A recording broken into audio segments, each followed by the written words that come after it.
John Emmett saying, greetings from the pub. Warren Chaucer down in Brisbane in Australia. John Emmett's in Bristol, near Bristol in the UK. Not at his usual place. Welcome, everybody, to the pre-show. Alex Hayworth is watching. Jeff Ogle. Spring has sprung in the UK. Gordon Smith said, good evening from Denmark. You wonderful lot. How nice, Gordon. That is nice. Christopher Gillingham, and normally in Leamington in the UK. Ted Ryman down in Cape Town. Jeff Ogle, of course, in Annapolis. So we count down the final 25 seconds till we push away from the dock. Small spelling mistake in my name. It has 2 T's. Where is it? In that cover slide? Uh-oh. I did know that, John. Okay, let's get this one, as I said, off the dock. Welcome. 8, 7, 6, 5, 4, 3, 2, 1.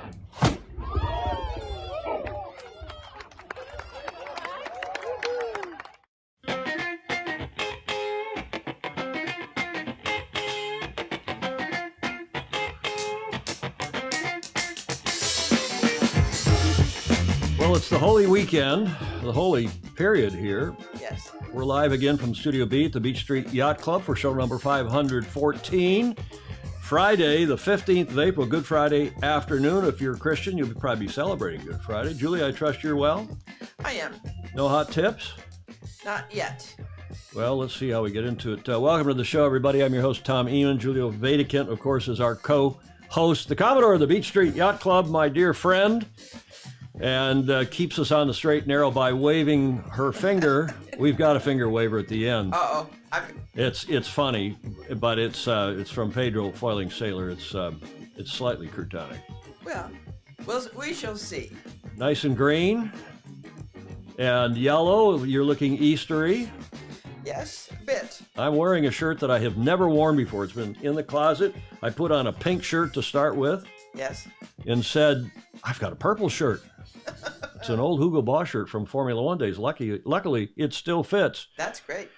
So let's get into it, into the pre-start. And welcome for all of you. A lot of you on a 3 or 4 day weekend. A lot of you have Friday off. The markets are closed here in the States.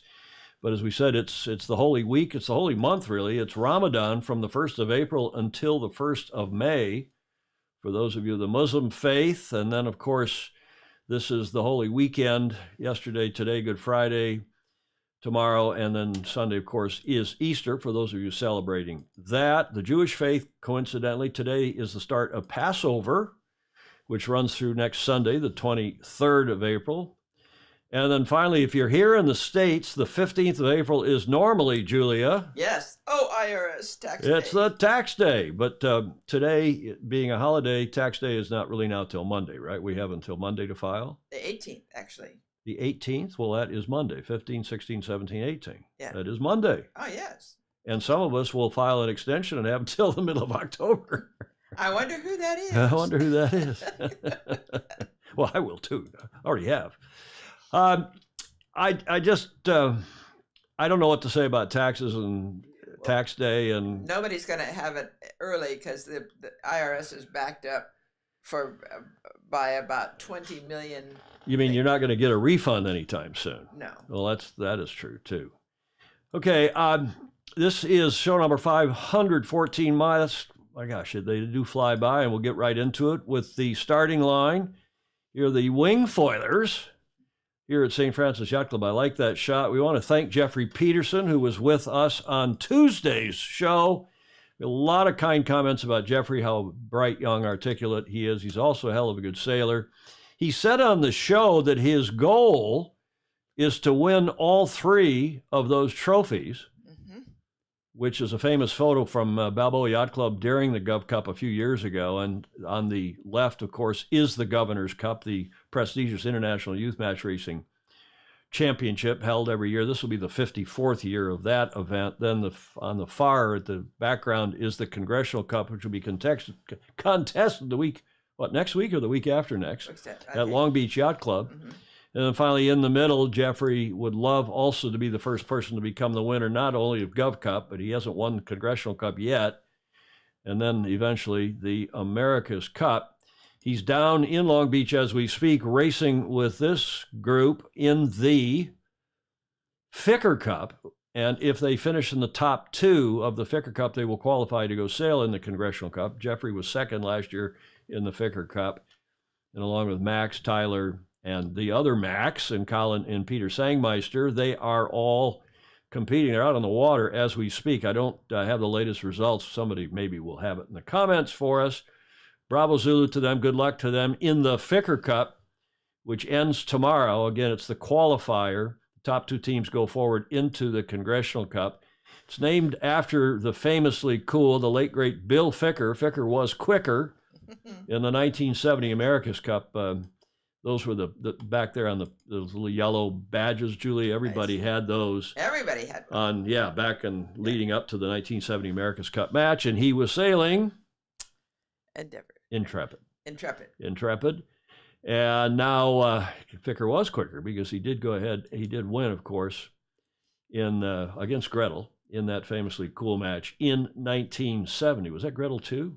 Bill Ficker, the late great, past Commodore of the Newport Harbor Yacht Club, star world champion, just a hell of a nice guy and a fabulous sailor, obviously.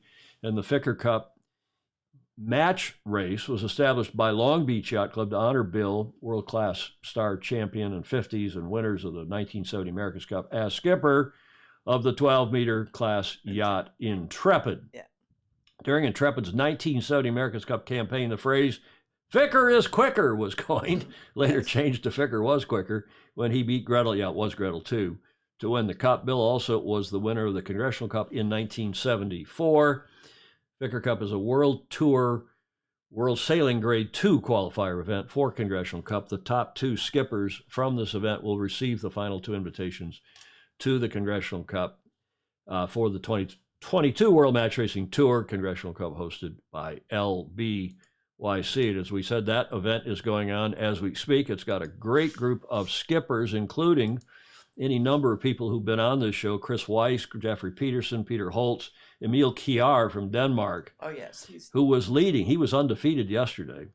Dave Perry, our longtime friend, the Pied Piper of youth sailing and match racing in particular, Anna Osling from Sweden, Jeppe Borch, also from Denmark, and David Wood down from Balboa Yacht Club, a colleague and friend of Jeffrey's.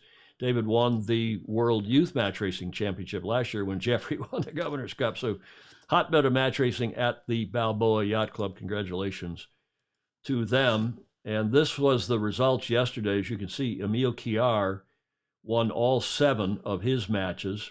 Jeppe Borch had a good day. Jeffrey had a pretty good day. And then they actually started the second round robin yesterday. Jeffrey lost his race. I don't know what the results are right now, but Emil Kjær, yeah, John Emmett is saying Emil was on fire. So we'll follow that. 3 days it goes into tomorrow. I think there's the semis and finals tomorrow, and we'll keep you posted on the Ficker Cup because we love match racing, and we know a lot of you do too. Speaking of match racing, do you know who that is, Julia? No. The 6-time world champion, world match racing champ, tour champ, Ian Williams from Great Britain. And he is a fabulous sailor. He doesn't have to qualify. He's been invited, of course, back to Congressional Cup yet again. Ian is already considered the most successful skipper on the WMRT after so far winning 6 world championship titles. He started his career in sailing with an English Channel crossing at the age of 6 weeks old, and he has been sailing ever since. Ian started racing in the International Cadet class, which many of you have sailed in, especially you Brits.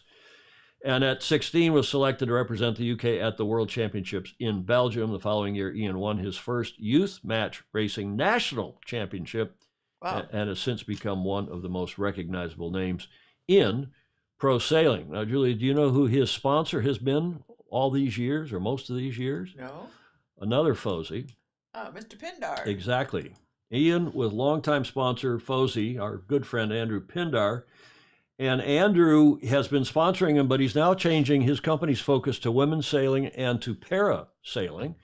So Ian was looking for a new sponsor, and I'll tell you in a moment who he's picked up. But by the way, Andrew, who is one of the great guys in the modern history of the sport, and sponsoring and supporting women, as I said, and Ian over those long years, and of course now para, meaning for those that are physically and mentally challenged. Andrew will be our guest next Friday. Oh, he's coming on, and yeah. he is going to give us a tour of his wine cellar. Oh, promise. And he promised, and he says he's got a fair few new items. Oh, good. So he will be our guest on Tom Ehman Live next Friday, Andrew Pindar. In the meantime, Ian Williams has been picked up for this, at least this Congressional Cup, by another one of our FOSI, and Gladstone's Long Beach is going to sponsor Ian, at least for the Congressional Cup coming up here in the next couple of weeks. And Bravo Zulu to him, Bravo Zulu to Gladstone's, and our FOSI, John Sangmeister. Yes, indeed. Who has, Ian's been staying with John and Sarah Sangmeister down in Long Beach at their beautiful home. And there's just a natural affinity and connection. And Ian, a real gentleman and a terrific guy. So thanks, John Sangmeister, for picking up. And, he could well win it again. Taylor Canfield's hot, and we'll see if Jeffrey comes good. I just heard, Julia, before we went to air, yes, that John is under the weather. He apparently had a dodgy burrito in San Pedro. He doesn't know I know this. Sangmeister did. Uh-oh. Had a dodgy burrito someplace down there in SoCal, and he's on the couch feeling a bit under the weather, and we want to give him a big shout out. John, we hope you're feeling better. You've already had COVID, so it's probably not COVID he's got. Certainly hope not. Our longtime friend, big supporter, one of our super supporters of this show, John Sangmeister, down in Long Beach.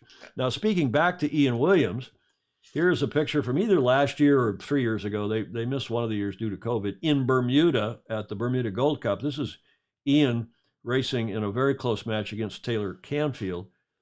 And sad news, really bad news too. The Royal Bermuda Yacht Club yesterday announced that the 2022 Bermuda Gold Cup has been canceled. And not due to COVID. The Royal Bermuda Yacht Club, fabulous place that it is, has canceled the 2022 Bermuda Gold Cup, a prominent stage of the WMRT, due to be held in October in Hamilton, in Bermuda, of course.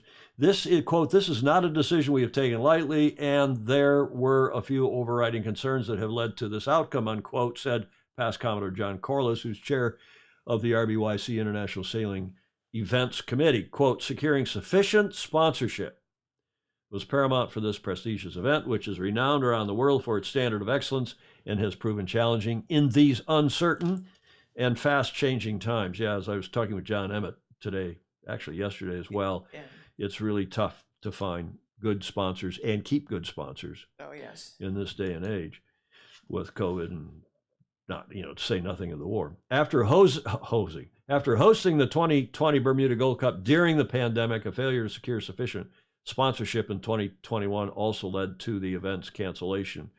So it's still off, and it's obviously, the quote continues, or this new quote from another FOSI from James Pleasance, "It's obviously a great shame that the Royal Bermuda Yacht Club has been forced to cancel this year's event," added WMRT exec director James Pleasance, who's been on this show any number of times. Terrific guy in London. Yes. Bermuda Gold Cup is one of the longest running events on the World Tour and in one of the most iconic match racing venues in the world. Bermuda Gold Cup, a founding event of the WMRT, was to be one of the 4 prominent World Championship events alongside 15 World Tour events in 2022. World Championship events award higher points to the WMRT leaderboard and prize money of at least US dollars, 75,000 US dollars. So that's sad news. And let's go, Julia, to the comments, because we got lots and lots of those. Steve Atkins, "Oh no, Whiskey Tango Foxtrot, that's a ball drop." I guess he's talking about Bermuda. "Hello, all from Jersey." John Mangino's in Jersey. I guess he means the state of Jersey, not Jersey out off the coast of the UK. Ask Grant Dalton for some money, John Mangino says. What a good idea. Who sponsored it last time, the Hamilton Princess? I don't know. I think they've had various insurance companies, reinsurance companies, and so on. Racing on Bermuda's great sound really is all that, Fog Machine is saying. Yeah, for sure. Jody Shields has given us a link, or John Emmett has given a link replying to something Jody asked. I've sailed both of those. Fog Machine said, I think the yellow one is Peppercorn. IOD Heaven. Yeah, Steve Adkins, who sails IODs, I guess, in Long Island Sound. What can is not opening, John Emmett? My friend is the director of a brewery, but okay, they're talking live. I'm looking for a sponsor for my drinking. There it is, Jody Shields. I'm looking for a sponsor for my drinking team. If any one of them anyone out there wants to get on board, and of course, Emmett's right now is in a pub. It's what time is it? UTC. It's 2016, so it's 21:16 in the UK. And bloody hell, I mean, why wouldn't you be? It's Friday night. It's a bank holiday weekend in the UK, so carry on and have some fun over there, everybody. Speaking of John Emmett, and I did spell his name right in this lower third, our Master Mentor segment with John, and he sent us a brief video this morning. And here, have a look. All the FOSI. So, sorry, Tom, another unedited version for you, but I'm here at Chew Valley Sailing Club. You can look that up on a map, quite close to Bristol. Lovely bit of inland water, getting ready for the Masters Inlands, and of course all the social aspect that comes with that. I think I've probably broken my own rules by turning up a little bit unprepared, and I've been putting together a boat in the background before racing.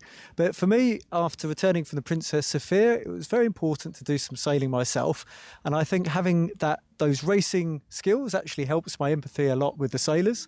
So the idea is to have 3 races on Saturday, really good social. I've got to say that's one of the most important things for me with Master Sailing, and 3 on Sunday. And yeah, we're very lucky in the UK. We have lots of good inland sailing clubs, which mean a lot of people can sail really close to home. So I think I better get prepared, and wishing you a wonderful show. See you all later.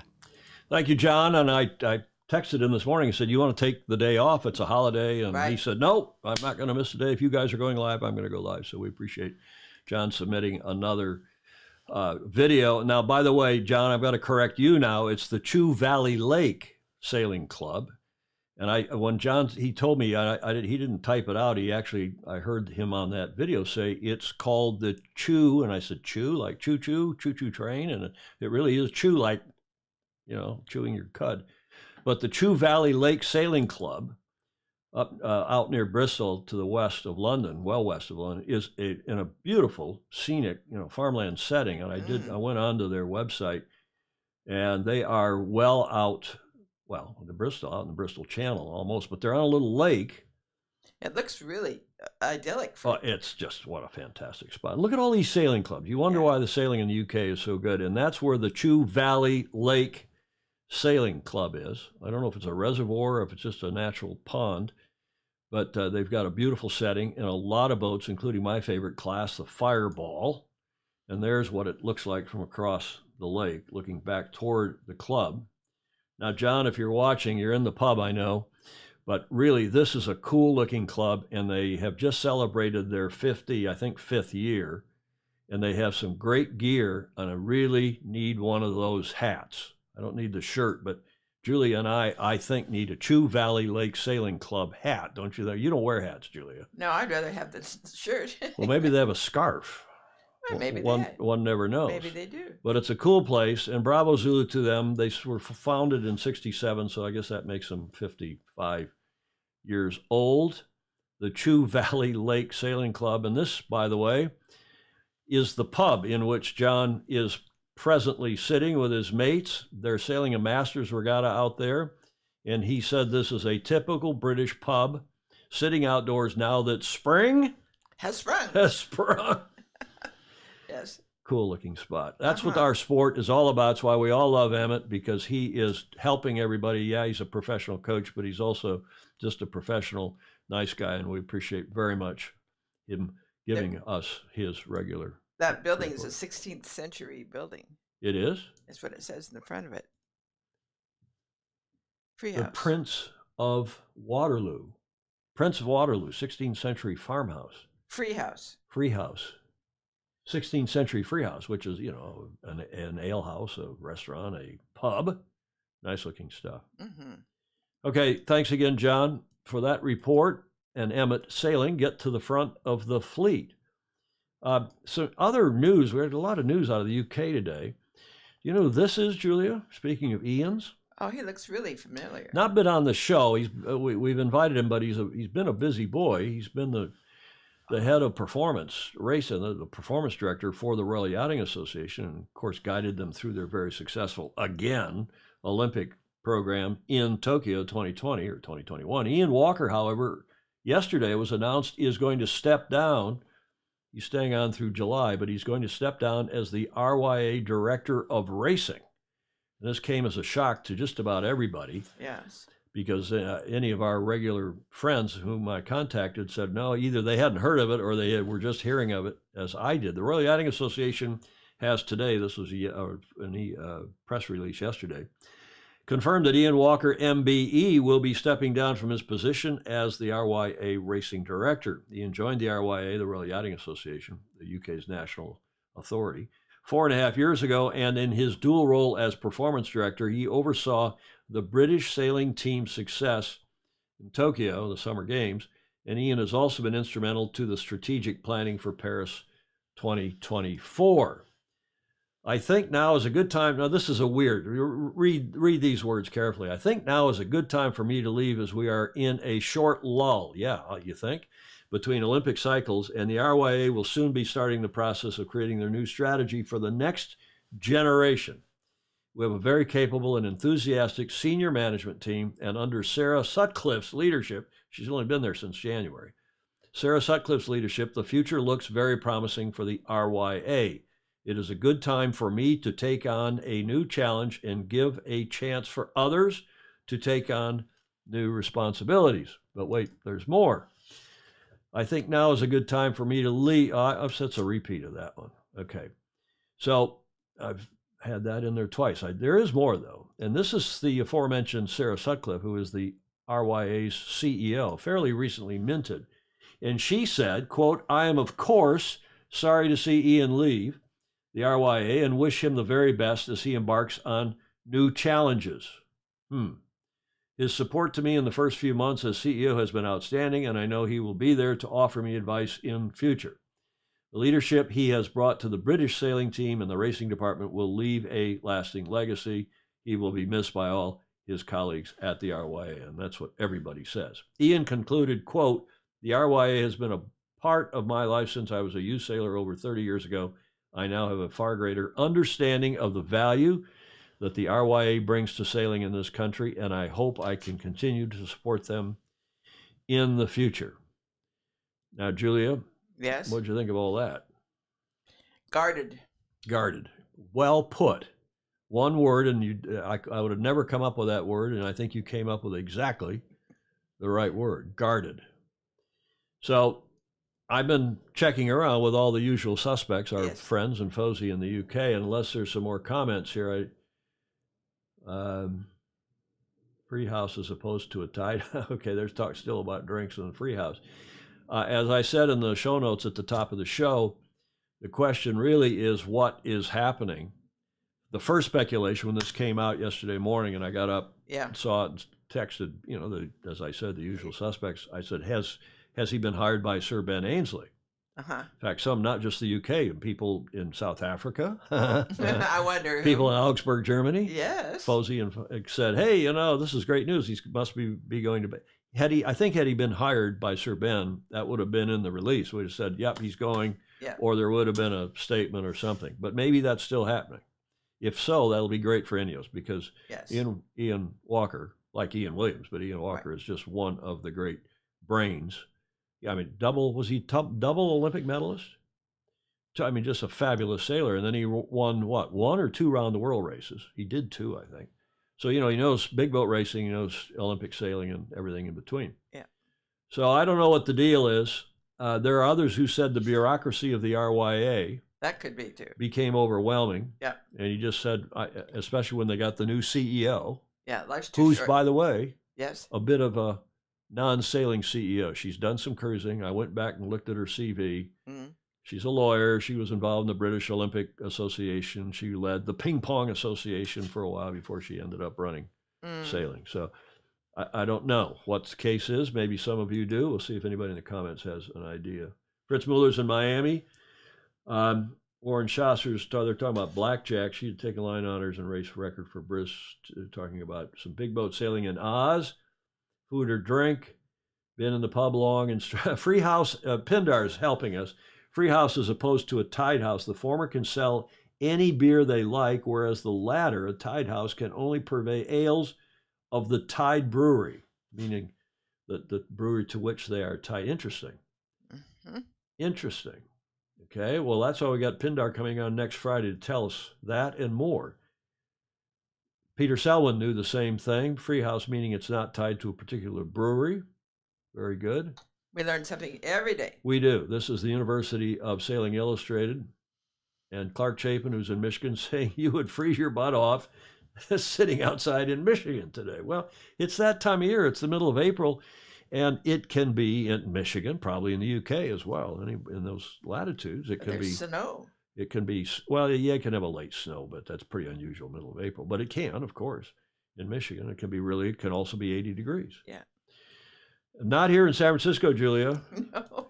It's high of 60, Yeah. low of 50. Sometimes it's 65, sometimes it's 45, but it's, it's sweater weather. I love the climate.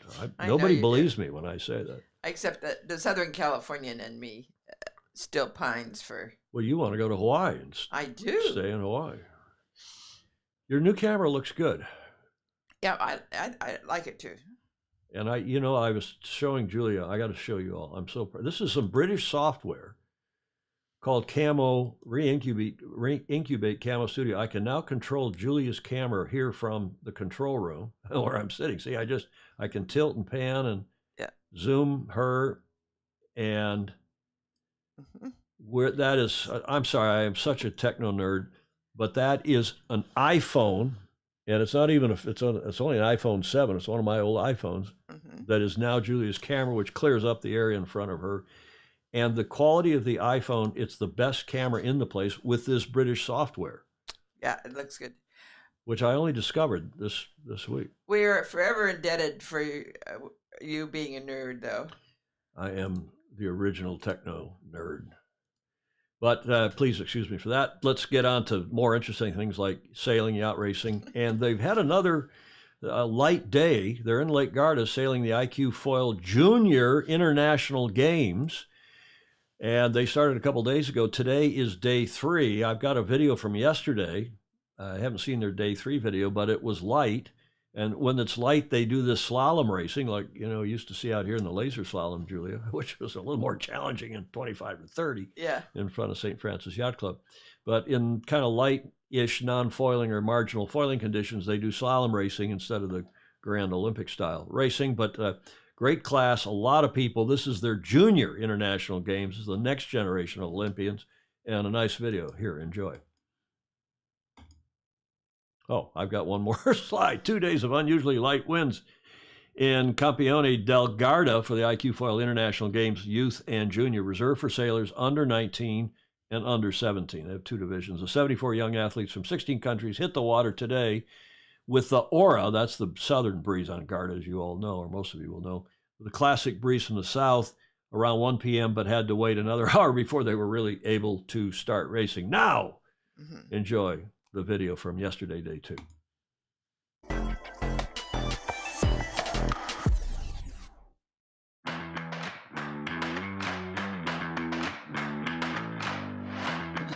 We are waiting. Yes,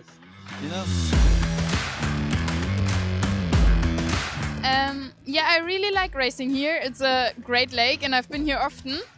And the conditions now are like a bit disappointing, especially in the afternoon. But the training before was very good here. I've been here for 2 days, I think, for training.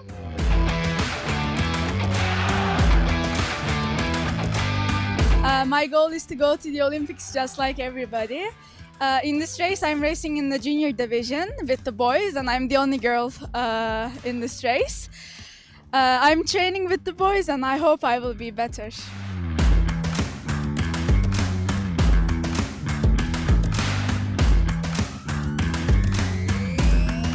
For me, IQ foil is the new way to young like me. They are 17 and has no chance to go with the laser at the World Games because they have not the experience and they are not training. Like very much foiling because you feel free when you're flying and it's very cool. Yes.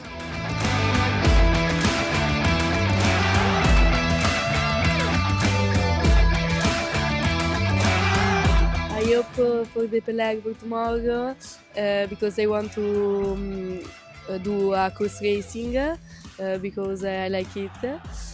And that's one. Good luck for tomorrow.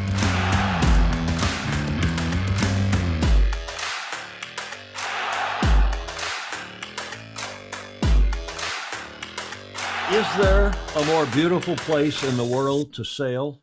I mean, we think it's beautiful here. I love surfing. I remember that when I looked at that video. Is there a more beautiful place to sail? You've been there. Yes, we had good friends and we spent lots of time there. I've judged there, I've sailed there, and it's got to be one of the most iconically beautiful and reliably windy. It's a little dodgy when the breeze, which comes out of the mountains in the morning from the north, and then the southerly comes in the afternoon. But that's what's fun about it, because it goes exactly 100% one way and then 100% the other. Yeah, you get caught in the middle there for a while, but the race committees are very, very good as well. Yes, TFE University, Chris Exley. Heidi Folestad, I wanted to say hi to Heidi. I don't know Heidi, I don't think. She's saying hi from Norway. Nice to have another Norwegian on besides just me and a few others, at least half Norwegian. Luca Craig is down in the Bay of Plenty in Taronga, another beautiful. Our FOSI are in the most beautiful places in the world. Yes. Maura Stevens, SailGP is in Bermuda in May. Has that taken up some of the sponsorship money? Now, that's a good question. Mm-hmm. That is a good question, Maura. John Mangino, best wishes for a speedy recovery. He says he just had some surgery, some hernia surgery. Hope you're feeling better. And they're making jokes about Chewbacca and steering wheels being on the wrong side. That must be idyllic out there because the map is all green, Clark Chapin.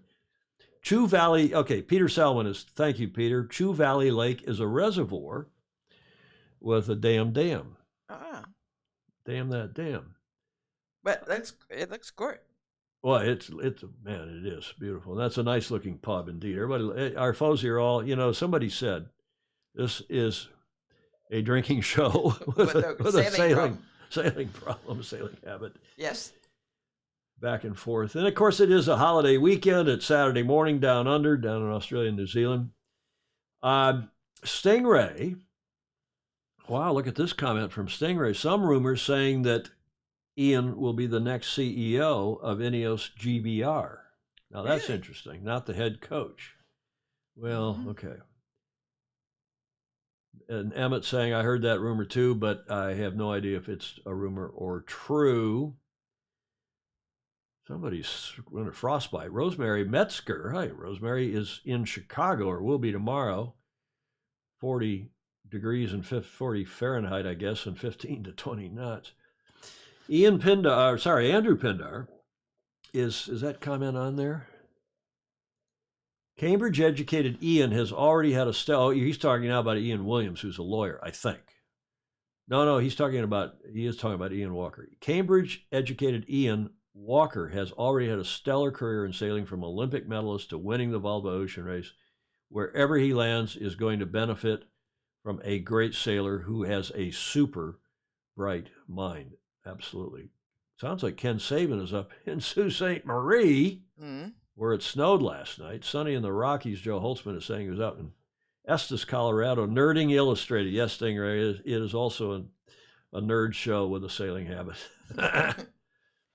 I use my iPhone 6 cam for zooming. This is Fog Machine, and it's a great camera if you have light. Yeah, it's better in lighting, but of course we've got really bright studio lights in here. We got proper studio lighting, 3-point lighting, and overheads, and yada yada.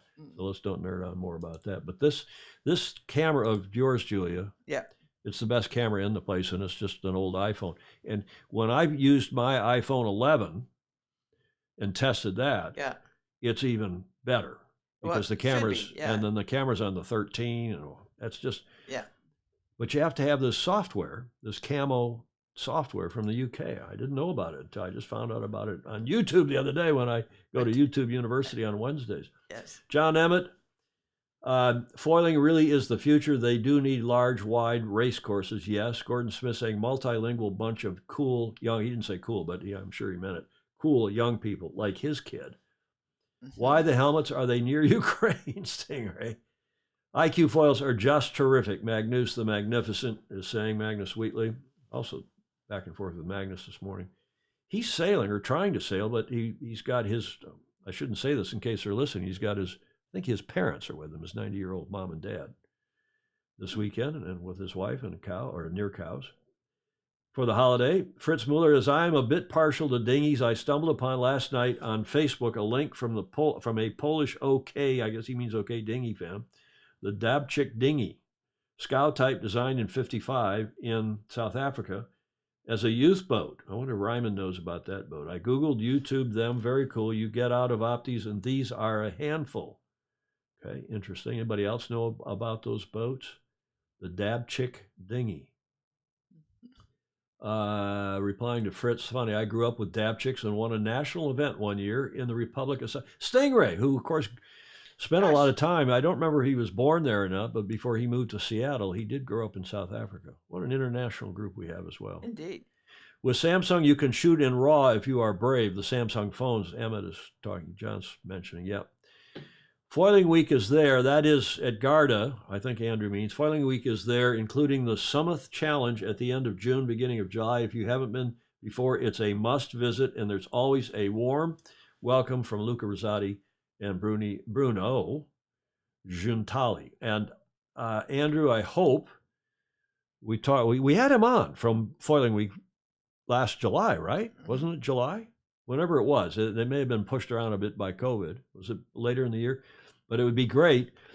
And Andrew has said he would, but he will be our guest again next Friday on the show for his one of the most celebrated shows we did, most popular shows, when he did his wine cellar tour, right? Yes, well, we'll have another one. And we'll talk about sailing too. He knows so much about what's going on in sport. Fritz Mueller, I was so impressed by the very cool guy. Okay, so Fritz is talking about the boat. Ken Saban says, iPhone, I have got 15,000 iCloud photos from all my sailboat adventures. Yeah, it's hard to believe that we now carry around in our pockets this little thing of silicon and aluminum and carbon, whatever else is in it. Amazing. And it is, it's the Swiss Army knife of technology. It can do is. just about anything. And more if you could figure it out. Well, that's true. You got so many. I have Julia's because she's got her old iPhone. I called her up last night and said, can I come up and get your old iPhone, which is a 7 Pro Plus or whatever the hell it is. And you should see all the apps on her old iPhone. And I gotta have to use it as a camera on here. I'll have to do some work. But man, Julia, you are the app queen. You are something else. Well, they're all fascinating. But you put them on, you use them once and forget about them. I do. I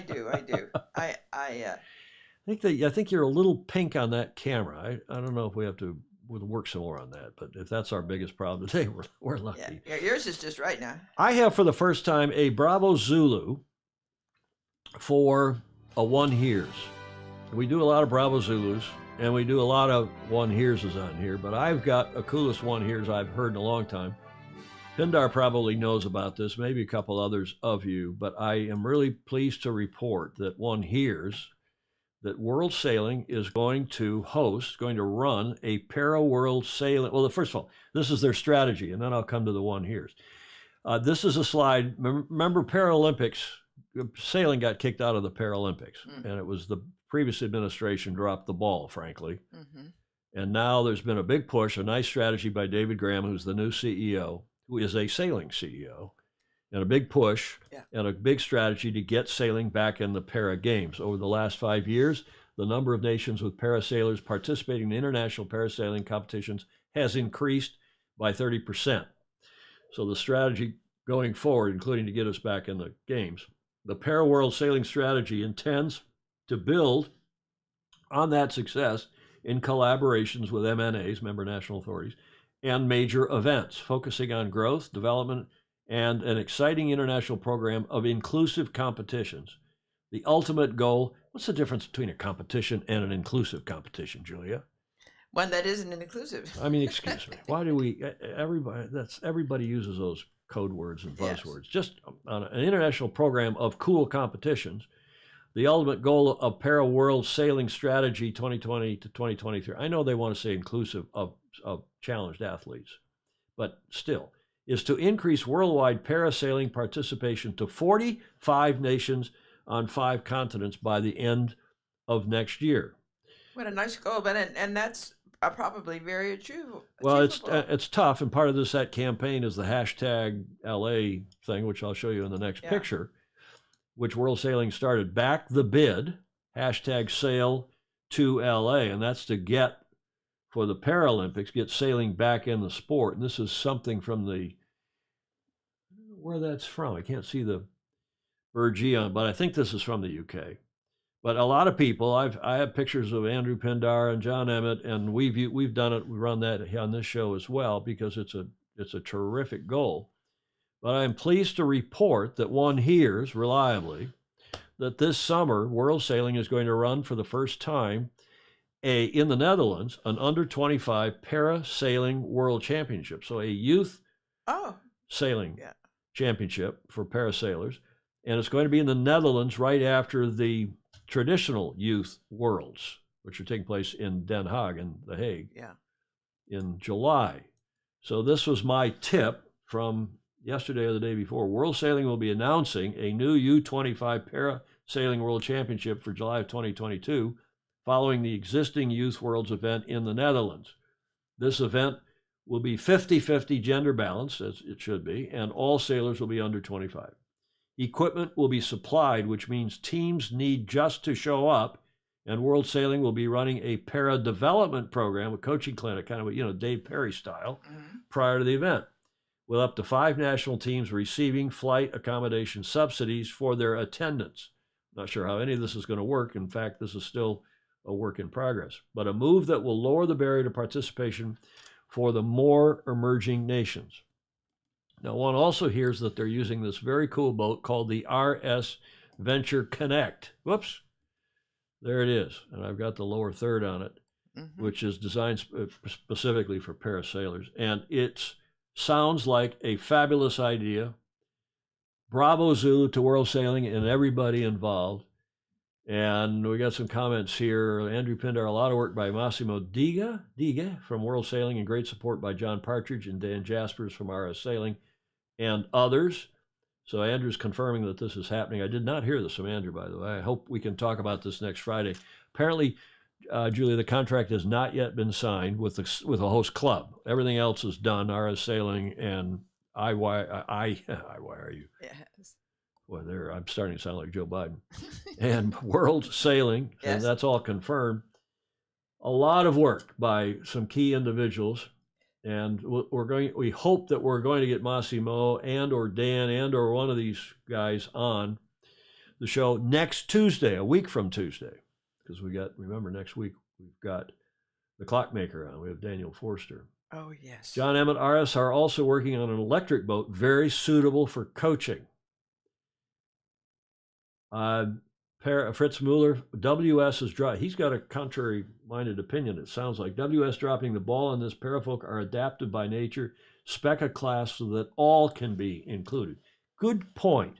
But I think Fritz, that is a point here of this class. It's something that, Julie and I can sail. Fritz, you can sail. People who are more challenged, we're all challenged to some degree. And what a great initiative, though, to have this boat being used and having particularly a youth event. Yes.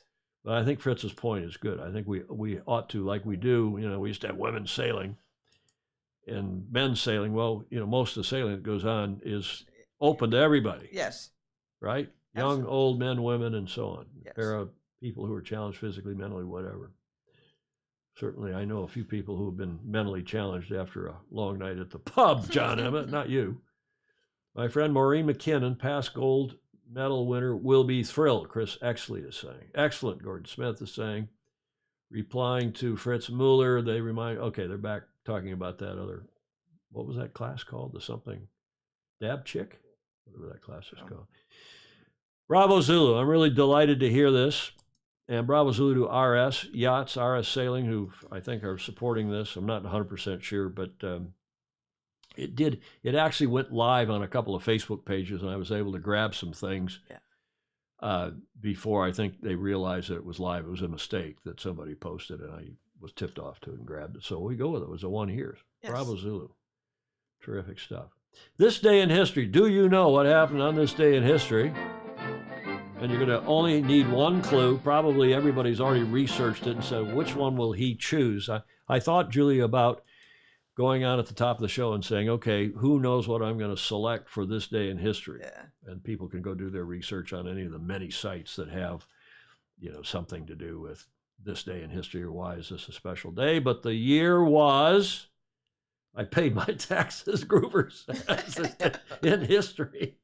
Did you? I don't think he paid his taxes in 1912, though. Titanic, Ken Saban spilled the beans. Saban's got it. Did Saban get it up at the top? Okay, that is it. And I haven't even shown our first clue, Julia, which, of course, there it is. RMS Titanic departing Southampton on the 10th of April, 1912. And she did a little bit here and a little bit there before finally heading off across the Atlantic. And as you all know, early in the morning on the 15th of April, the worst ocean disaster in the world's history, at least up till that time. I'm not sure anything worse than that's happened since, maybe. Titanic went down 13, they said in this headline, and this was the next day, the Newark Advocate in Newark, New Jersey, 1341 lives are lost. And we've covered this, not the actual sinking. I don't think we've talked about the actual, well, we talked about Marconigrams. Remember Marconi had his telegraph room, or he set up a telegraph room, and they were the very affluent, wealthy people who were on this luxurious liner and trip across. Right. Some of them, not some, many of whom were emigrating to the U.S. Wealthy, people, and they were able to send for the first time from the sea, Marconigrams, and it was really expensive, but man, cool stuff. Well, in any event, that was the tragedy that happened in 1912. The Titanic sank at 02:27 off Newfoundland as the band played on. I thought that was a myth, but apparently that was true. No, huh? I think so. Is that true? That's what I read today. Yeah. With the loss of somewhere between 15 to 16. There have been military military sinkings. Worse than that. Yeah, that's what I thought. In World War II, there were some. Okay, so now we've got comments. Stingray, I thought the Titanic story involved a young, sexy romance. Clark had the Titanic. Andrew Pindar, it was sad when that great ship went down. Sad when that great ship went down. The cold ocean floor will now be your home. Sad when that great ship went down. It was sad. Yep, there's the lyrics from that. Who did that song? Who did that song? I don't know. It was sad. Oh, it was sad. It was sad when the great ship went down to the bottom of the... Something like that. I don't remember. Iceberg sinks the unsinkable Titanic. I guess that was part of the deal, is that everybody saw, this boat is so cool and modern. And they would have to, fully 5 of the watertight compartments would have to be stove in, would have to be breached. Yeah. And it wouldn't sink. Well, how many were, they got to 4. And they said, well, if there's 4, it won't sink. And they got to 5 and it sunk. And so I read this morning. Went to Titanic Museum in Belfast last week. Well worth it. Somers, speaking of Bermuda boys, Somers Kemp. Hello, Somers, long time. William Haynes, Bill Haynes from Cincinnati, the Cincinnati area. Milton Hershey was originally booked on the Titanic, but he changed his plans to an earlier departure. Does that mean we wouldn't have Hershey chocolates? Who was Milton Hershey? Bill Haynes? Must be. Must be. Morris Stevens, even with all the new technology, it is still dangerous sailing through Iceberg Alley. And of course, Morris from up in that corner of Canada. in North America. True fact, water sunk the Titanic. Jody. Yes. I guess we can say that, right? It was on this day in history, 1912. Now, you know what else happened on this day in history, and I didn't? No. What? The rubber eraser was invented. Well, that's got to be wonderful. Well, I mean, it is. Think about apparently it really changed the lives of a whole lot of people. And it was, well, no, this is back in the 1850s. And it was a Brit. Uh-huh. It was a Brit. And then an American that figured out how to put a rubber eraser on the end of a number 2 pencil. Yes. But, we got to cover things that are sailing related. And I couldn't make a connection between the rubber eraser and the America's Cup. No.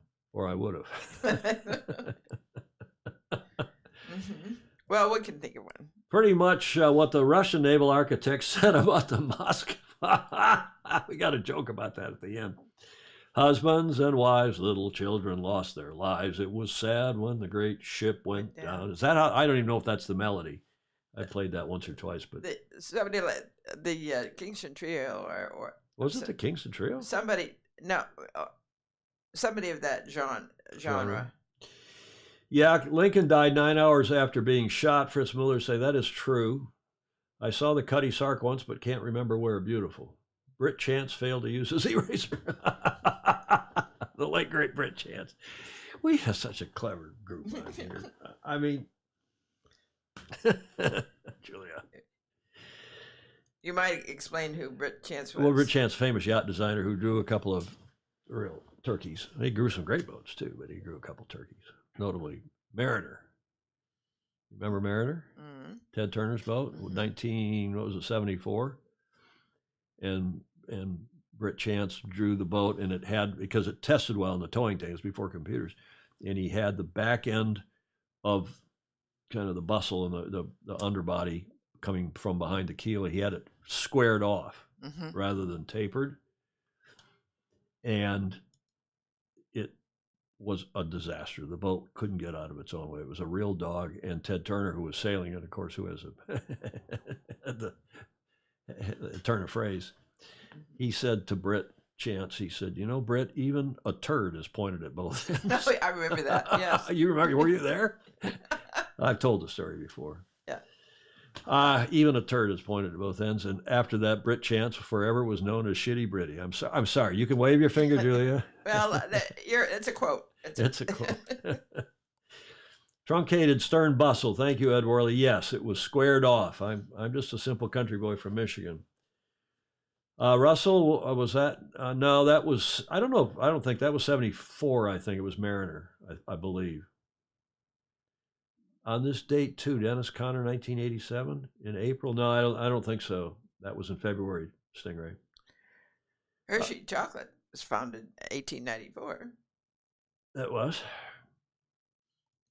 Okay, the comments are coming in. The first dog that Dennis Conner had to try and win with. Yes, that's true. I think Dennis was on that boat with Ted Turner as starting helmsman or tactician or something. Okay, that brings us, speaking of the America's Cup, to AC 37. We're not going to talk about the venue. I promise not to mention the word for the airport code of which is BCN. I won't mention it once, Julia. Oh, yeah? Okay. I promise. But America's Cup 37 Cup date. This is a bit of a strange report, and I'm not going to do too much editorializing. American Magic a couple days ago announced that they have two additions to the team's leadership. Luis Sainz on the left, Luis Sainz Mariscal, who is a Spanish guy, rules guy. I've known him since forever, lawyer, longtime friend.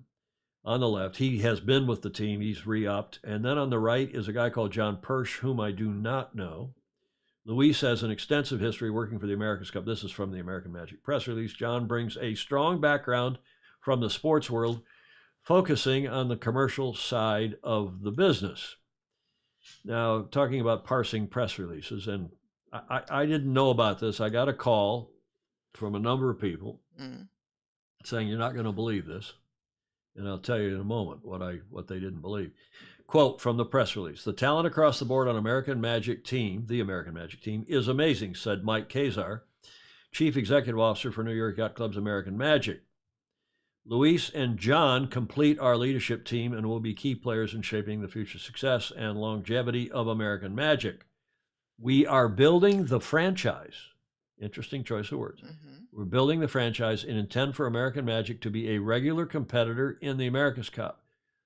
As a team, we are strongly committed to our goal of winning the America's Cup and bringing the cup back to the United States. Now you'll say, well, who is Mike Kazar? Is he a sailor?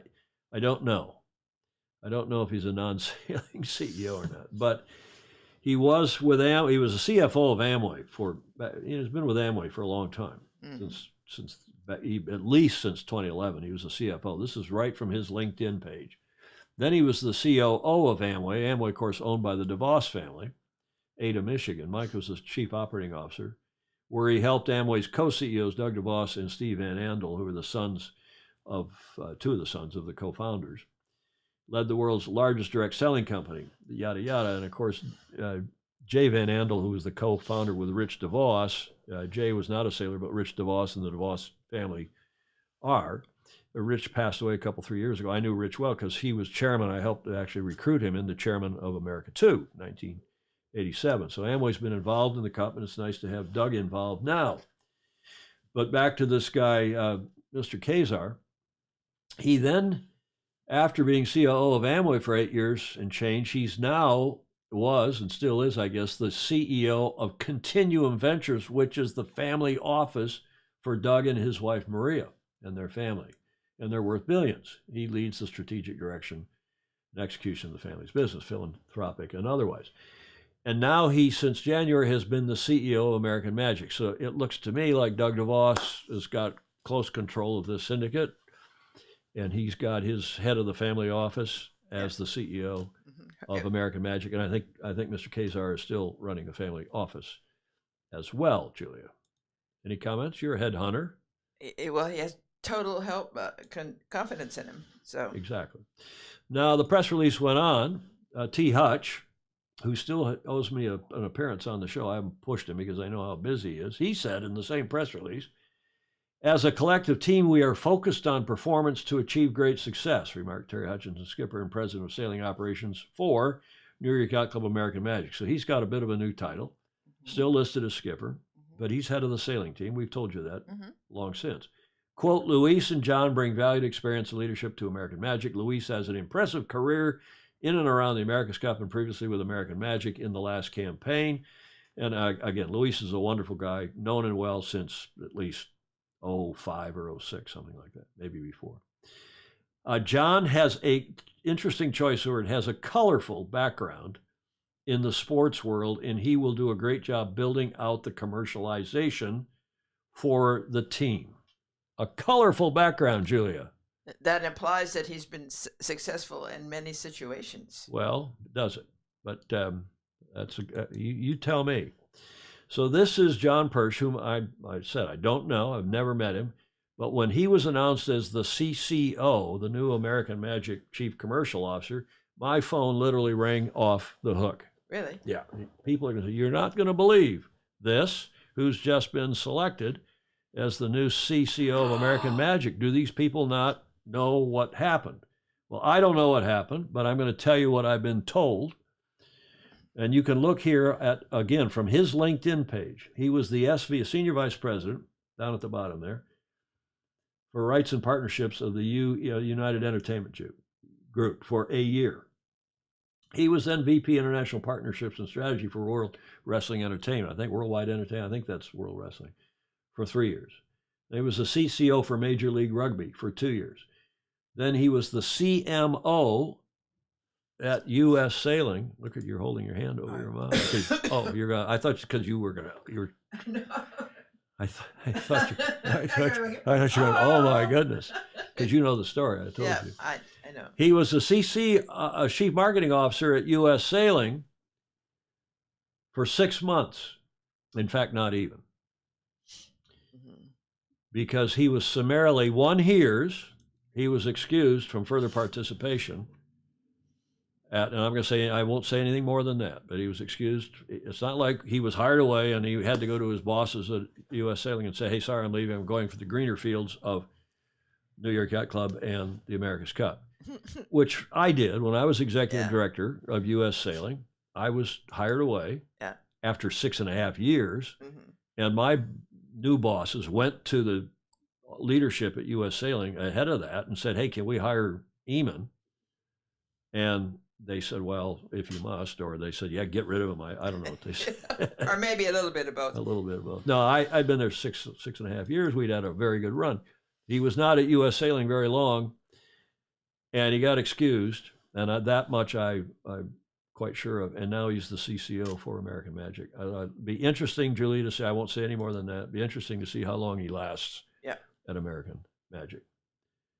Mr. John Parrish. Colorful prison record. James Frederick Land saying. Yeah. Franchise. Yeah, I think they are. I'm glad they're trying to establish it as a franchise. A lot of people have tried in the past. Colorful background means he hasn't been convicted. Fog machine. I'm not saying he did anything illegal or wrong, or I've heard all sorts of things, and I'm not going to repeat them here because I don't know for sure.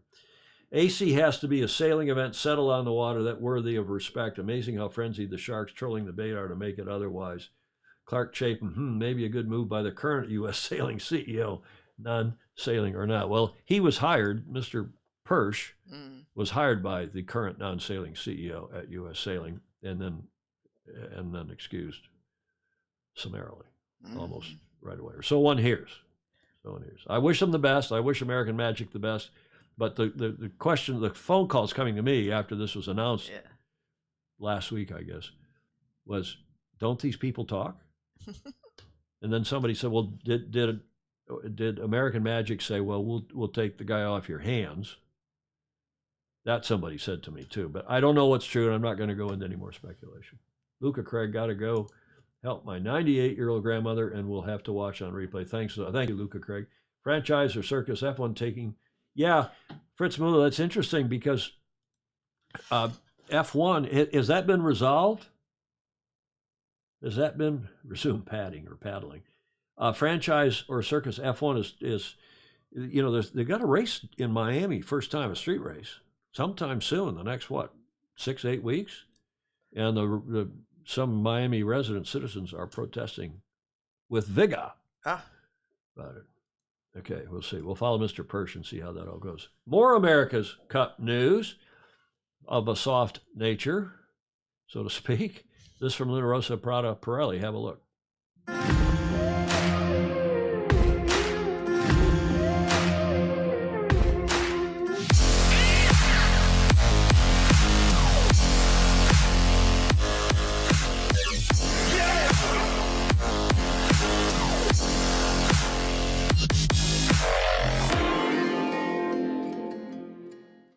Okay, so that's another one of Luna Rosa's very quick, pithy, They're clean, yes, simple.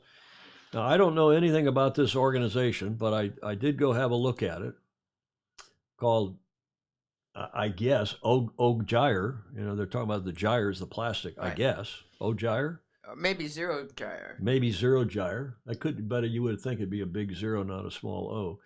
But this group has teamed up with LRPP, and Og Gyre or Zero Gyre, whatever it is the first Italian platform of fishing for litter, a practice that aims to clean the seas from marine litter through fishermen. They're regularly remunerated by Og Gyre, am I saying that right, to recover litter from the sea during their normal fishing activities and bring it back to the port for disposal. Og Gyre involves people and companies for its mission through a technological platform that allows everyone to protect the sea by directly financing fishermen in the collection or through the purchase of products made of generated materials such as swimsuits or jackets. More information, oggyre.com. Well, that's interesting. And I thought so too. I thought, man, what a good idea. You got all these people who are naturally out on the water. I was going to say they're there. They're there, all day, every day. Yep. They're fishing. And if you can employ them, if you can motivate them, you remunerate them for going out and using whatever the technology to collect plastic out of the ocean, even in small bits and pieces. What a good idea. Yeah. Isn't that? Yes. Think how many boats are fishing every day worldwide. Exactly. And apparently it's an Italian effort. Steve Gruber saying O is O for ocean, and gyre. Gyre means to turn. Yeah, gyre means in the out in the middle of the big oceans, there are these gyres, they call them, which are these big circulations of currents, and that's where all the plastic islands of trash. And now are islands of trash. Sadly, a lot of ocean plastics come from lost fishing nets. And Andrew is saying, yeah, smart group we have.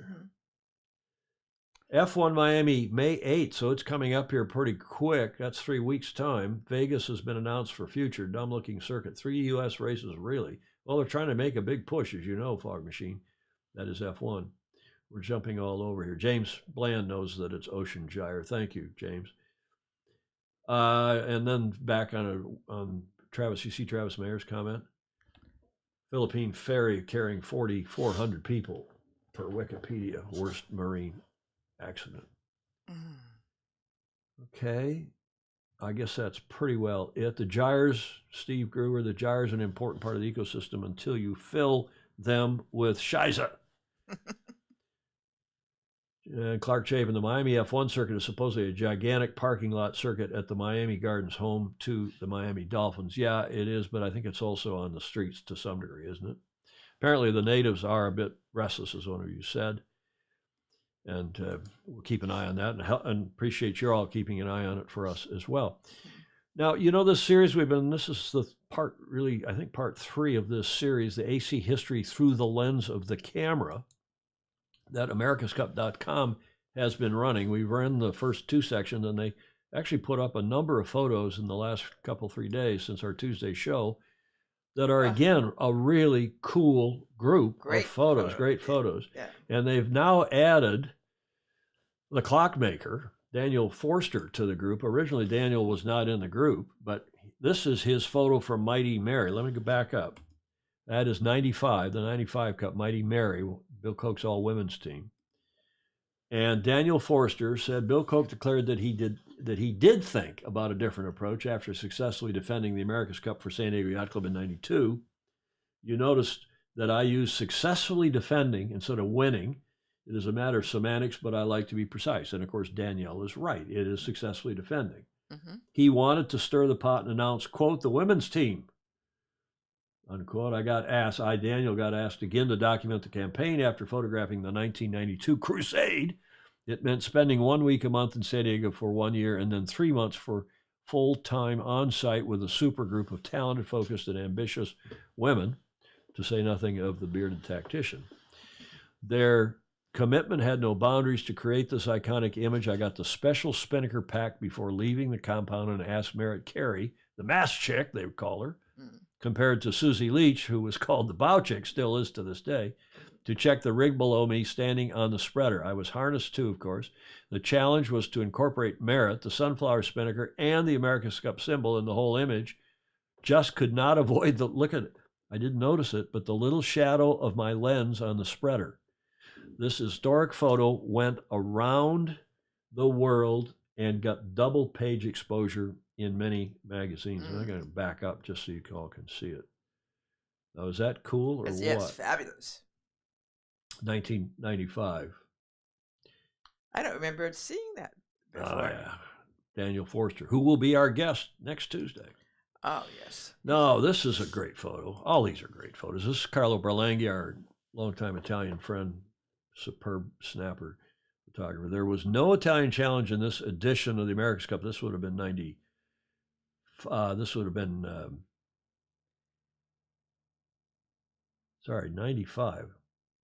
This would have been 95, right? I was working with Paul Carrot, who hired one of the AC boats, the Immortal di Venezia, to launch the new Todd's Boat Competition sports shoes. One of the most memorable memories of Team New Zealand's winning the cup was the wonderful and impressive reception in Auckland they received the Red Sox parade. Yeah, this is 95, quite assuredly. Yes. Clark Chapin saying, these days, somebody could have photoshopped the lens shadow out of the spreader. Yeah, but why would you? Yeah. Sailor looking forearms on the Spinnaker chick. Bravo Zulu. Yep. For sure not Mighty Mary. No, Dave Dellenbaugh, the circus's bearded woman. Jody Shields is saying, had a great chat with Nina Curtis on my latest episode of the Bang in the Quarters. Yep, that is a fun podcast. I commend it all to you. Okay, back to the photos. That was Carlo Berlanghi. Now remember this. This is an interesting story from Gilles Martin Raget. Now, many of you will recognize that as the sinking of One Australia, also in the 95 Cup. And Gilles Martin Raget said, this is the photo that no one ever took.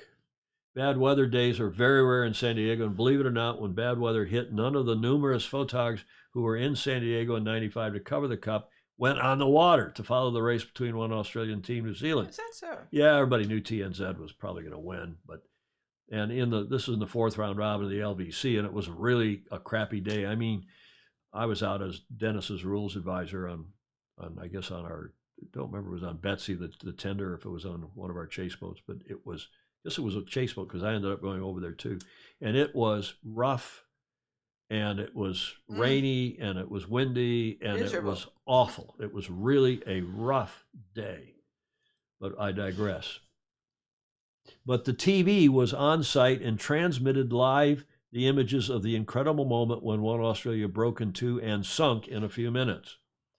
As communications director of the event, Bruno Troublé invited the ashamed photographers, that's including me, Gilles Martin Raget, to take photos of the screens of the Media Center TV, copyright free. Lesson learned, always go to sea when there is the least bit of racing, and more certainly when the weather is bad. Yes. It's hard to believe no one was out there, but we have the video. Yes, well, We're going to play the video right now. Oh, good. Yeah. I was watching it, and I was going. Number 3, None of the what? second beat to Now, win this with is it's Peter getting Montgomery fresher. voicing it, 18 knots, gusting 20. but not live. He And the voiced seas are getting bigger. this This is video becoming later. quite a tough test now. And Team New Zealand comfortably in front of One Australia.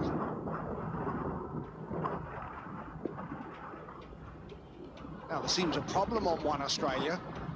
See, the backstay's gone loose and the forestay. There is definitely a problem aboard One Australia. Their rigging has gone slack. Why?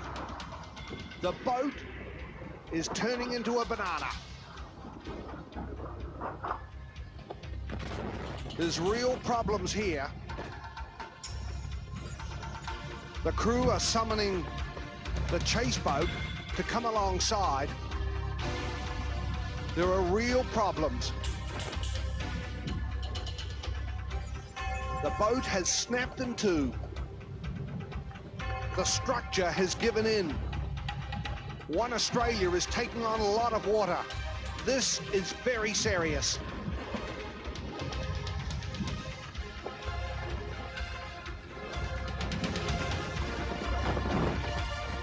Well, now the crew have got to move quickly. They could be in serious trouble, and they're getting off quickly. They could be in danger if they get caught on that rig. They've got to get off the boat fast. The boat is bending. It is going down fast. Look at the three on the foredeck. What on earth are they doing? They've got to get off. There's the Team New Zealand chase boat. And they've gone along to pick up the crew. This is incredible. A Formula One racing yacht is breaking up before our eyes and sinking. This is yachting's answer to the Titanic. Look at it go down. They're panicking on getting the crew, making sure they've got the heads, but look how quickly the boat is being sucked into the Pacific. This is incredible. Now you see it, now you don't. In just over a minute from the time the crew started jumping off, the boat has disappeared. In just over 30 seconds from the time the deck was awash, One Australia has been sucked to the bottom of the Pacific. Yep. And yeah, they had, several of you mentioned, Ed Worley, Chris Exley, that they were using a secondary winch. One of their primaries had packed it in, and they were running the, I don't know if it was to a backstay winch or to what, but instead of running it to one of the big primary winches where all the structure is centered on the boat, they were running, I think, to one of the backstay winches or something. and that was, it's like a bow and arrow, and it just helped the boat, and it was really rough. The boat's crashing through. Remember that boat had also hit bottom with her keel going out of Mission Bay, I think was maybe a contributing factor. I don't know. Peter Montgomery, what on earth are they doing? Has the wreck ever been found? Well, I'll bet you the U.S. Navy runs drills with their submarine crews to see if they can go down there. I'm sure they found it. They know where it is. Did it? Because that's, naval territory right there off San Diego. Did anyone hear what the banjo player on board was playing when it went down? Gordon Smith. Oh, dear. That was an amazing day, that one. Oh, gosh. Fog Machine saying if you turned up the volume, you could hear the fibers. Yeah, I think with the background music, maybe on the original video, but as I said, that was a video that obviously had gotten voiced subsequently by PJ. The famous Peter. I still love to listen to him. Peter. Well, okay, enough of that, Dave. Go back to, have we heard of any new teams for 37? Hello, Morioho Stokes. Just the French team I heard again today. It looks like Stefan Candler, K Challenge, is trying to go. And I also hear that the president of the French Yachting Federation is enthused and is trying to help support. But remember, as several of you said, everybody is trying to find sponsorship for the events that have been hurt and other, for teams and events that have taken it on the chin during COVID, during this period. I just timed it 1:45 from the runner. This is Steve Gruber. When the runner went slack to when the last two crew jump off, 2 minutes until the mast disappears. Yeah, it went down pretty quick. Hence the Fosters, Edbert, easily downed in one. Yeah, there are lots of jokes. It was just amazing. No one was hurt. And it is, and there is no I don't know what the word is, not cavitation, but Well, there is that, and that's one of the reasons why if you don't jump off, it's not so much that you get sucked down by the boat going down, which could happen, but it's that you get you get tangled up in lines and ropes and wires. That could be. Now that thing went down like a Will Smith slap. Jody Shields. Jody. Okay, back to some cool photos. Still, America's Cup. This is a nice feature on americascup.com. And this, of course, is ETNZ winning in what, 2000? Carlo Berlanghi and I were actually on the same photo boat, racing from turning mark to turning mark and back to the finish until the photo boat broke down. I almost started to cry. The documenting of the crossing of the final finish line, which was the culmination of 5 months of work in New Zealand, looked ruined by a boat breakdown, something that has never happened before. That's when the very long lens came into action. We limped into a decent angle far away, and I kept taking pictures with the Canon F1 body. He's a big Canon man. Loaded with Velvia Fujichrome film. This was before high-resolution digital cameras. The diapositive has been scanned, cropped, and edited in Photoshop. Look at that. I don't know how far away they were, but he got the shot as they crossed the finish line. Wow. Look at all the other photographers over there on another photographer boat. Yeah. Again, Danielle will be with us on Tuesday for part 2 of his photo show. Here's another famous. Oh, yes. And I was not in that red rubber boat right behind it. That's the umpire boat, but just a little out of frame to the right. I was on the team's chase boat, Chase 1. I saw Wilbur the other night, our chase boat driver at the yacht club. Did you? Yeah. Who's now one of the pilots here, very highly paid pilots here in San Francisco, and that's San Francisco Bay, in the Bay Area. So this, of course, is 2000. This was probably a Gilles Martin Raget photo. Hold your course!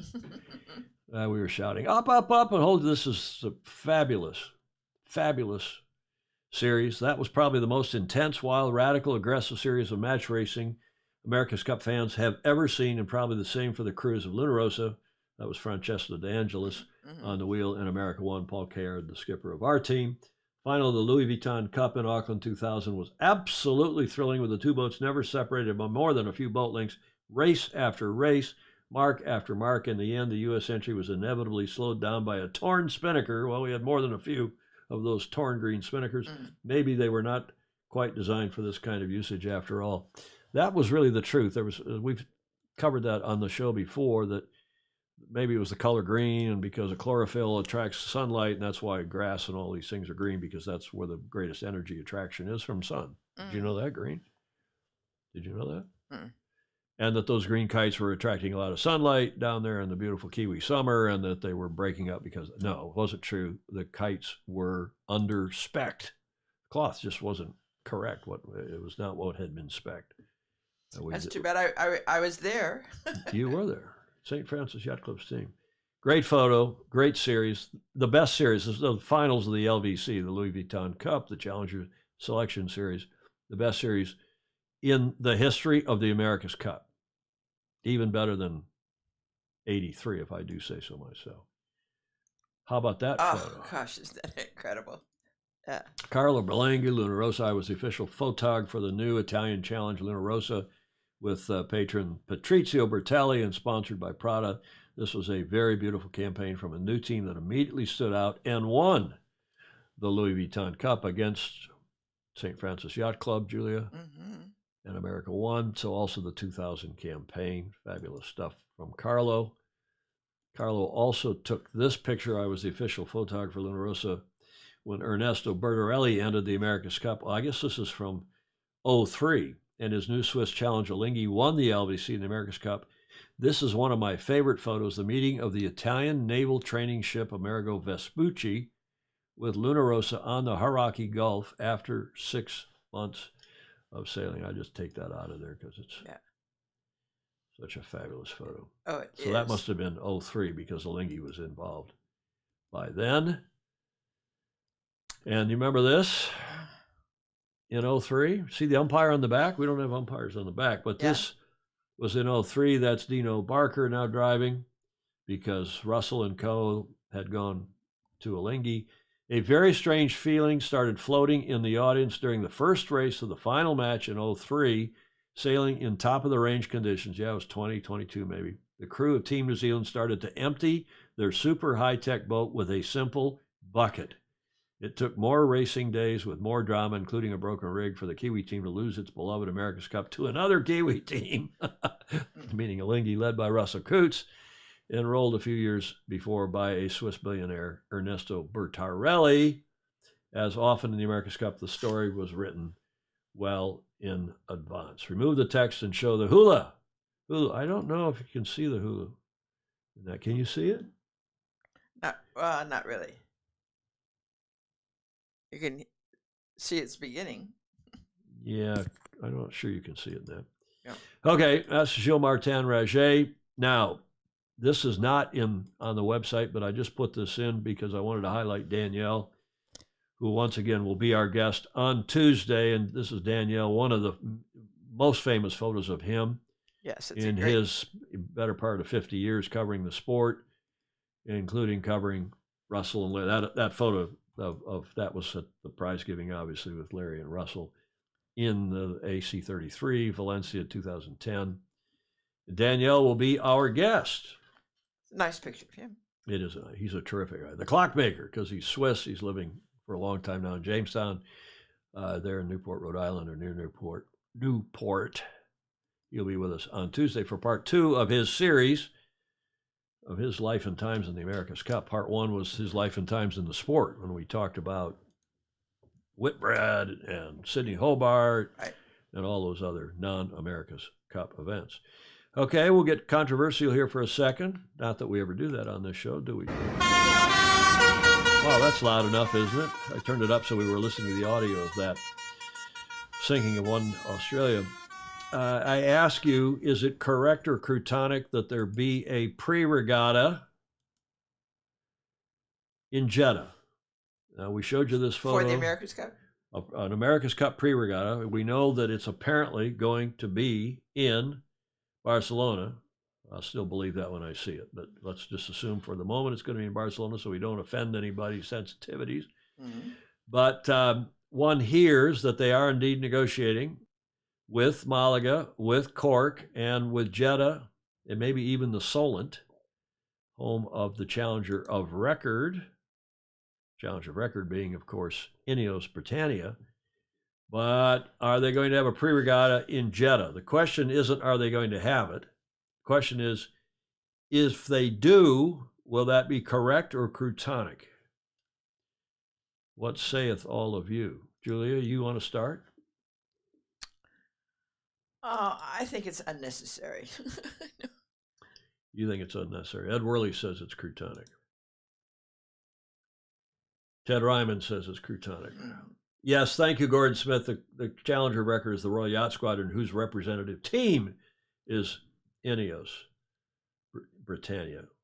Tier de Jong, Dutchman living in California, I believe, says croutonic. Dalton says Jeddah is most especially keen to watch the Women's America's Cup event. Stingray. Yes. Yeah, Stingray is hilarious. I have no problem with Jeddah, Gordon Smith says.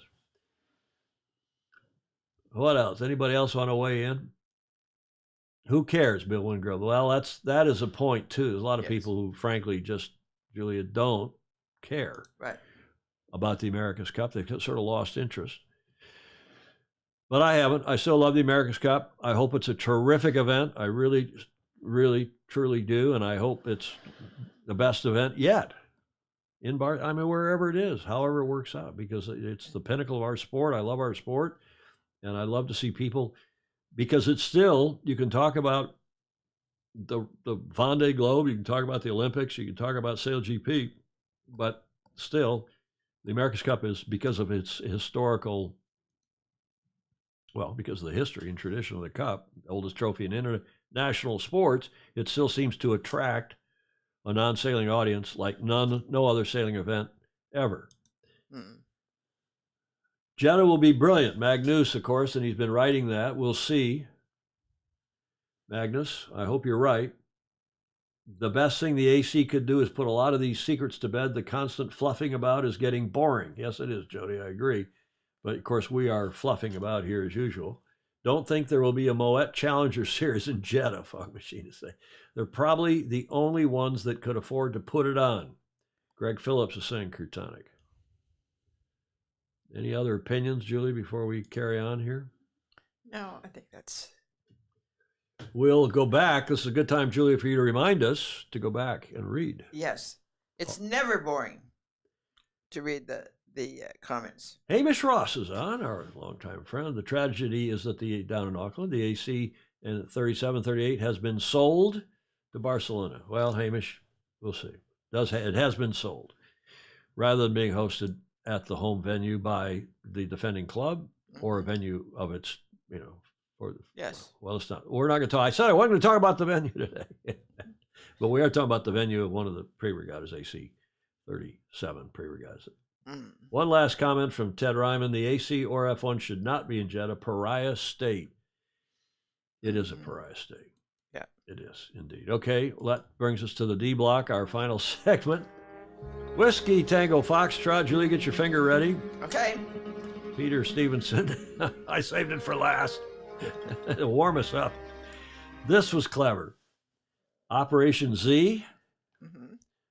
Operation Control Z. Yes.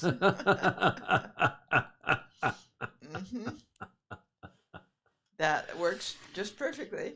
Now, did I read that this morning there's another Russian destroyer, another Russian ship that was sunk? Have there been two that have been sunk now? I thought that they were just referring to the one. I did too, but I can't remember. I think Mark Husted sent this to us. Yeah, he did. It was from Mark. Yeah. Of course, originally from Australia, now living in Sweden. But that was pretty bloody clever. Unless you don't do Control Z on your Mac. Is Control Z also work on a PC or just on a Mac? I don't know. I could Control Z this whole show right now. Probably everybody be happy. Yes. Okay, apropos the continuing climb. Well, gas prices stabilized for the moment, any event. But this is another one from Mark. This is clever. These people are clever. The difference between 21 and 22 is how you wear your mask at the gas pump. Clark is saying, yes, the previous sinking was a support ship that was at its mooring. Command Z on Mac is back up a keystroke.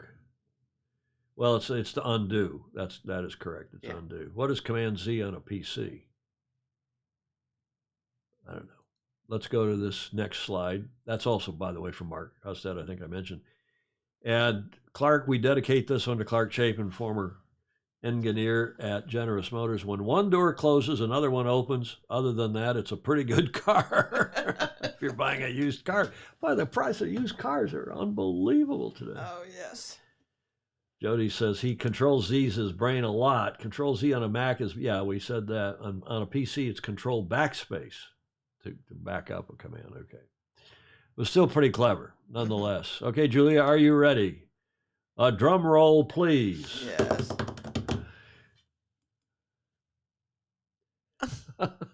I know, it's Good Friday, it's holiday. But Peter, Foiling Sailor, sent this in. I said, should I use this? He said, only if Julia gives us the double. She wants it from both fingers. He wants the two-fingered wave of the finger. And he said, this is just all of us should remember to live every day like it's your last. Yes. It is funny. It is. And it's sad. It's sad, but it's funny. It's sad. And, you know, if you want a spiral ham, you said that you either wanted lamb or ham here on Easter Sunday, right? Yeah. We go to the yacht club for dinner. Pedro, Foiling Sailor, Father Tom, Mother Julia, on this day, please forgive me. I have sinned. I'm just a naughty little boy. Peter, thank you for that. Making bacon, Ed Worley says. Making bacon. Party in the back. Oh, parking during Ramadan. Oh. Oh. It is Friday afternoon. No. Go out with oh my goodness, I didn't intend for this to be a caption contest. Do you see this? Yes. Go out with a bang. Pig in a hole. Oh, come on, you guys. We are so juvenile. So Yes. is that how we get pulled pork? Oh. You can shake your finger at all those guys. Yes, I know. Now, Steve Rubers is clean. The beauty of the upper deck. That's clean. Yes. Okay, we better get off this. We better quit while we're behind. Yeah, While we are behind. And while we're behind.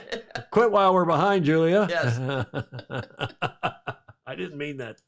That was not intended. Mm-hmm. We're to the finish line. Thank goodness to on this Friday, the 15th, our show number, what is it, 400 and something? 15? 514. 514. I'm dyslexic. What does it? Comments welcome, even in replay, right, Julia? Right. I can't say, but it's saying that's sick. LOL. Some people, including my wife and I, are still stuck in middle school. Okay. We got to laugh. I mean, with this war going on, with inflation, our problems here on the southern border, and problems all over the world with various things, but COVID still not solved by any means. Carlos Aviz, a bus company in England, early 60s, top deck travel.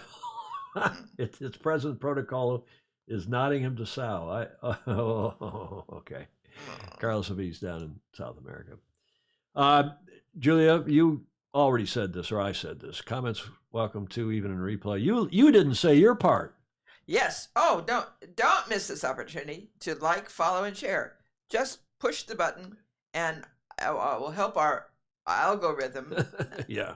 Steve Atkins, thank you for your kind comment. 90 minutes, the fastest show at sailing. The owner, famous Australian Graham Screw Turner and Top Deck Travel Now Flight Center. Porcine pornography. Okay, we got to quit. This is a Good Friday afternoon. Hey, support us. Support us. Don't support it. We don't want any of you croutons on Patreon. Support us on Patreon if you would, please. Patreon.com/join/Sailing Illustrated. We appreciate it very much. Julia, your final comment to you. Well, we are always in awe of our FOSI. And what we learn on this show from them. And what we learned from you, yes. Indeed. Thanks, everybody who gave us video and images and audio for today's show. We hope that you have a great holiday weekend with the ones you love, whichever religion, or if you're not even celebrating any of the religious holidays this weekend. We hope to see you, of course, on Tuesday. In the meantime, have a blessed Easter. Have a safe Ramadan. Have a wonderful Passover. Seder. For the Seder. Well, Passover for the next week. And if you can, if you're like Emmett, you can do sail fast, sail safe, and have fun. Ciao for now. Yeah.